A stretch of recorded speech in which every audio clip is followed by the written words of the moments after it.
So not that long ago I made this Shaymin cosplay, and I do like it, but I feel like I definitely rushed the outfit. This jumper just isn't it. I don't like it at all, and then I just wore shorts that I already owned, which is quite lazy of me. So I decided that I was going to sew a proper outfit to go with this cosplay.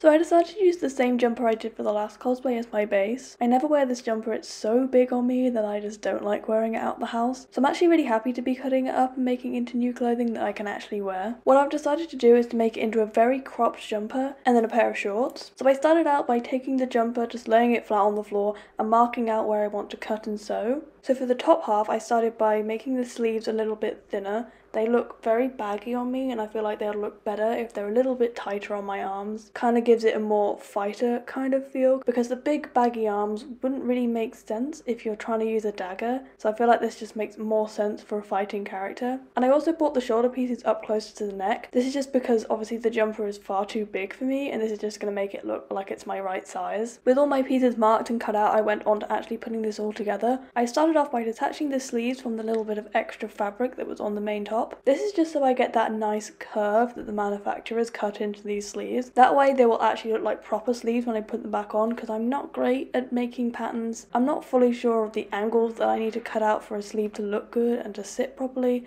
So this just makes my job a little bit easier. I then sewed it onto the main collar piece in the exact same way that it was sewn on before. So for this you just put them right sides together and sew them very simply with a straight stitch. Then I sewed the sleeves shut just along that line that I drew on earlier. It's a very simple pattern. I'm very glad I made this decision to not try and make it into a very different item of clothing, just to kind of modify it a bit instead. I haven't used a sewing machine in a very long time, so this took longer than I thought it would. I'm just not very good at setting sewing machines up apparently. But the base jumper came out great in the end. I could have left the jumper as is, as I did really like it like that, but I felt like it needed something a little bit extra, just because I was worried about the outfit coming out just as boring as the last one. So I decided to go in with a pink frill along the bottom. I chose pink for this, as obviously it being a frill, it kind of looks like petals, and pink is the colour of Shaymin's flowers. For this I took a very long piece of ribbon, I think it was about 4 meters long, and I very carefully pleated it on my machine, which took forever, but I'm very happy that I took the time to do it, because it meant that it came out really even and really professional. I think this is the most professional looking section of this whole outfit, which is great because it's also my favourite part of this whole outfit. I just think it looks very cute, and I can see myself wearing this jumper just out and about in general. For the short section of this outfit, I took the bottom of the jumper and I flipped it upside down so that the band at the bottom of the jumper is now the waistband. This will just make everything so much easier going forward. Then I folded it in half, put a pair of shorts over the top of it just so I can get that angle correct for the crotch, cut that out, sewed it up, and it resulted in a very passable pair of shorts. I did actually end up sewing up the front. I don't know why I didn't film any of that, but I sewed up the front just because the fit wasn't great, and this just helped it fit a little bit better around my body. I then cropped the legs. This was very simple, kind of just fold it up, sew along that fold, cut off the excess, and now they're all cropped. To go underneath this crop jacket and shorts, I wanted a bodysuit. Now this was an adventure. I started out by doing it in cotton. I don't know why I thought this was even going to work. I just had this cotton in my fabric stash and I thought I'd give it a go and make it into a bodysuit, but obviously with it not being stretchy at all, it just didn't work. But I'm showing this process because it ended up being a pretty good pattern for a bodysuit, and I'm going to keep these pieces to use them later down the line, so hopefully there'll be use for them one day. For the actual bodysuit I ended up using for this cosplay, I used this very stretchy spandex material, which is very thick,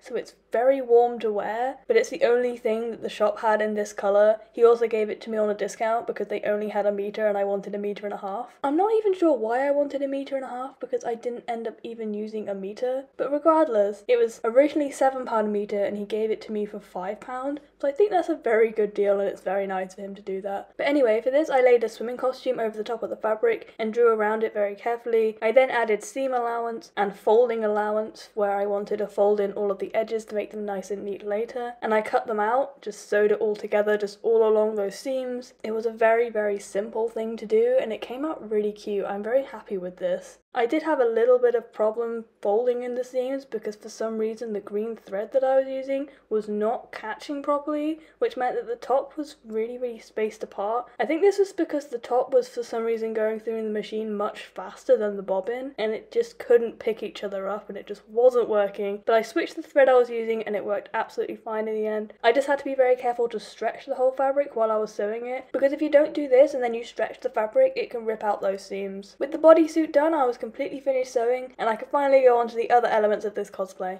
When I made the original cosplay, I made these tights, and I didn't like them then, and I think I like them even less now. They just look very ugly, they're not flattering at all. I think I did the leaves far too big, and that's the main problem. So instead I'm just going to use these tights that I bought, I believe, off ASOS for my Sylveon cosplay. These are just white with little magical stars going down them, and I think they're really cute. And while they don't go perfectly with this character, I think they're going to look 10 times better than the horrible leaf tights. Because I finished the whole outfit section, I decided to put it on all together to make sure it looked good, and I was so happy with these results. At this point I already knew that it was going to look so much better than my last attempt, and I was very looking forward to putting it all together. For the wig there wasn't much to do. I just really wanted to widen the fringe because I feel like it comes into my face a little bit too much, and I don't want it to hide my makeup as much as it did last time. So I just went in with some scissors and kind of chopped into the side of the hair. I probably could have done this much neater, but I'm not very good at cutting hair at all, and I feel like the longer I take on it, the worse it actually gets, so I just did it very quickly, very choppily, and I think it looks fine. Then I went on to straightening the hair just because it got wavy because I had some plaits in it previously. For this, you just put boiling water over the top of it and then leave it to dry in a way that keeps the hair nice and straight. And it came out really good. I'm very happy with my slight editing. For the makeup, I was very inspired by Diva from Overwatch. Mainly the little triangles on her cheeks. I think they just look very cute and they look very fighter-esque without being over-the-top fighter war paint kind of thing. So I thought I'd recreate that kind of.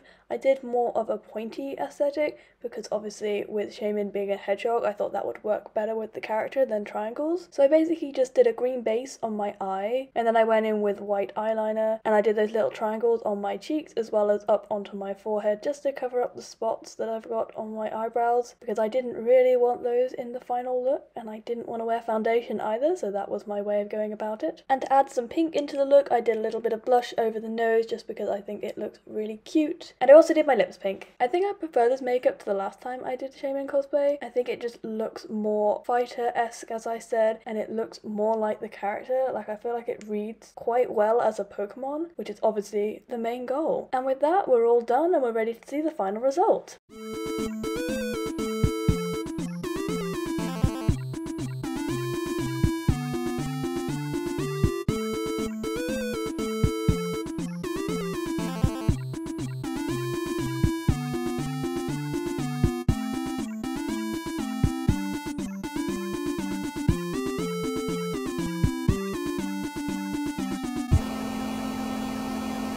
I am so much happier with the cosplay this time around. I feel like it's not perfect, like I could really do with a belt to put these daggers in. I kind of forgot about the daggers until right at the end when I was putting the cosplay on, and I was like, oh yeah, there's daggers in this cosplay. So I should have made a dagger belt, but we'll leave that until the next revamp. For now, I really hope you enjoyed this video. I really hope you like the cosplay as well. If you have any ideas how to improve it even further, please don't be shy to leave them down below. I'd love to hear your thoughts on that. And subscribe as I post a new video every single week, and I'd love to see you again. But until then, bye!